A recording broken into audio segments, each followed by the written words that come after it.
3, 2, 1.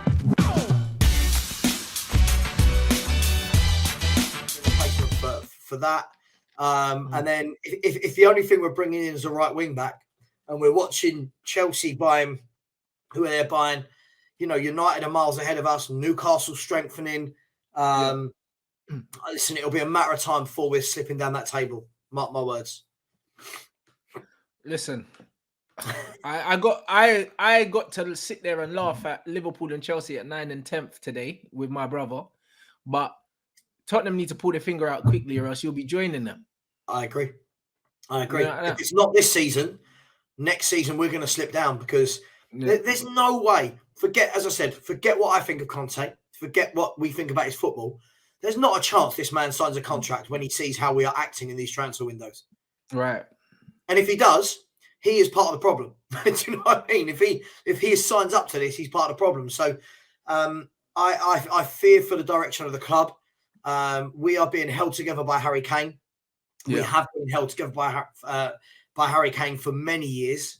And when he goes or decides to hang up his or stop playing for the club, we're in trouble. We're in big trouble. No, I hear that. I hear that completely. Man said, can Danjuma play centre back? Listen, he might have to. Yeah, I'm telling you, look, Tottenham are in a bad place. Do you know what I mean? I see someone in the chat say, United need more players than Weghorst and that. I'd argue that we don't. I'd argue that we need probably a central midfielder. That's about it. Like, I'm completely happy with this squad to take us to the end of the season. I think people forget the fact that we've got some good players that are just not available at the moment. Do you know what I'm saying? Like, it's not that we don't have the depth. It's just that we've got injuries, bro. So, like, it happens. At the moment, Dallow's injured. At the moment, Donny's injured. Martial's injured, but will be back soon. And Jaden's coming back to sharpness training with the team. That's 4 players that we're missing. So when you put those 4 players onto the bench or into the squad, all of a sudden the squad looks it looks deep, man. Do you know what I mean? So before people like go on like we don't have depth, we do have depth. We've just got players unavailable at the moment. So I think we need midfielders.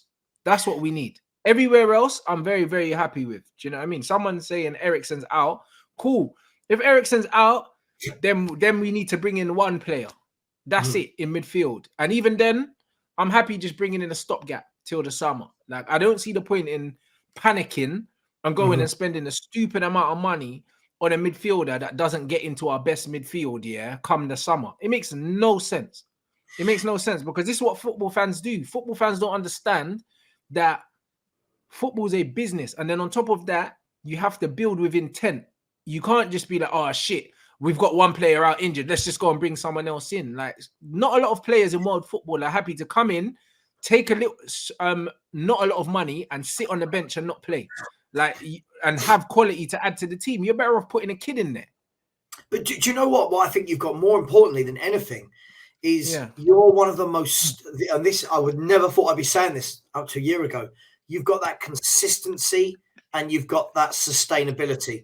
When you look at Liverpool, there's loads going on, injuries, new players, all this kind of stuff. Chelsea, 1 million injuries, 1 million new signings a week, no consistency.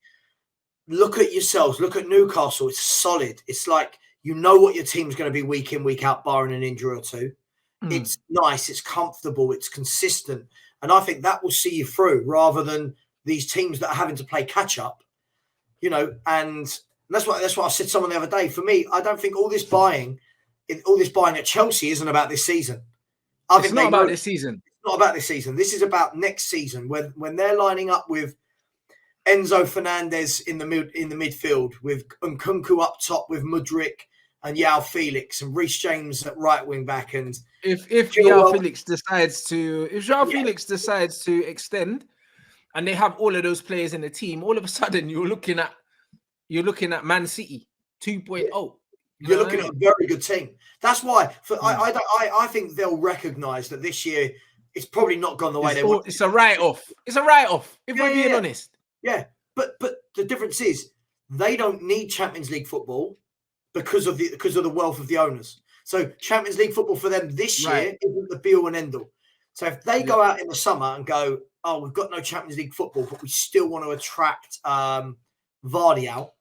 Vardial and his agents are going to realise, yeah, look what they're doing there. I'm going to go there. Other clubs need Champions League football. Other clubs need it. These guys have done this before. So I worry about them next year. I do. I worry about Chelsea next year. I think they're going to be very good. I think United will be very good. City will be there.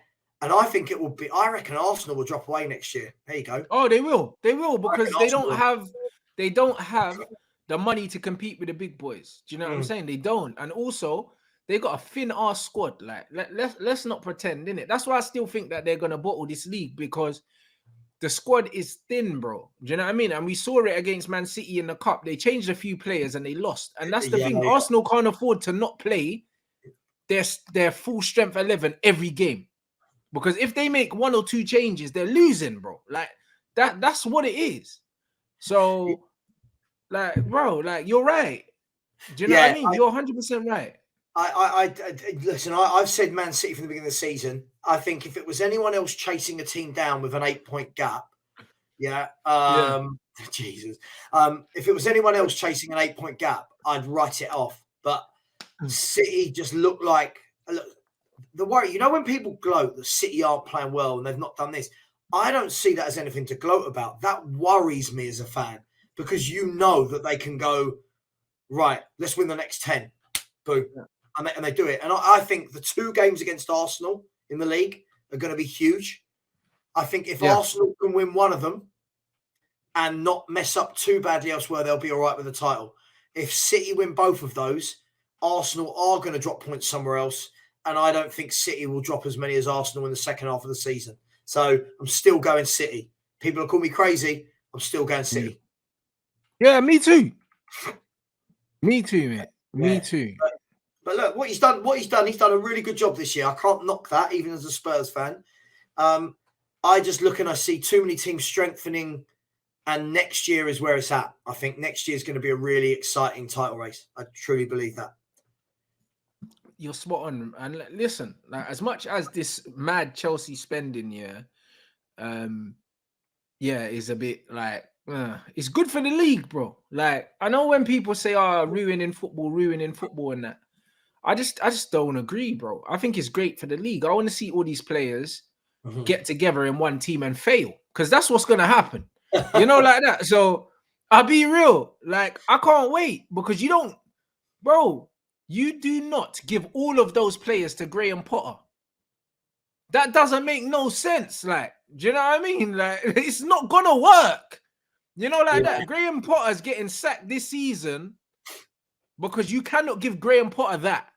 Do you know what I mean? That doesn't make sense. This is where we disagree. This is the one where we disagree. I just think that they're going to go through all this. I think they'll stick with him for a little bit. But why? Why?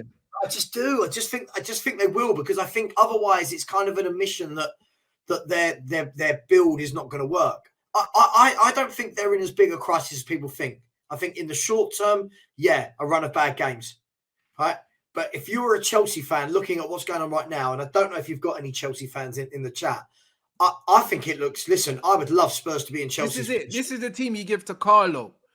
Or, you know what I mean? Or someone like that. Or like Luis Enrique, because they're young, they're malleable. Graham Potter. Listen, you're going to bring in Enzo Fernandez for 120 million. You're going to give him about 250 grand a week, and then you're going to tell him to listen to Graham Potter. Are you fucking kidding me? You can't do that. Who cares? Do you know what I'm saying? Do you know the amount of people with degrees in business that don't run a business? I have loads of successful businesses. I don't have a degree in business. Fuck your degree. I've got a degree. I've got a degree in forensic criminology, and I do nothing with it.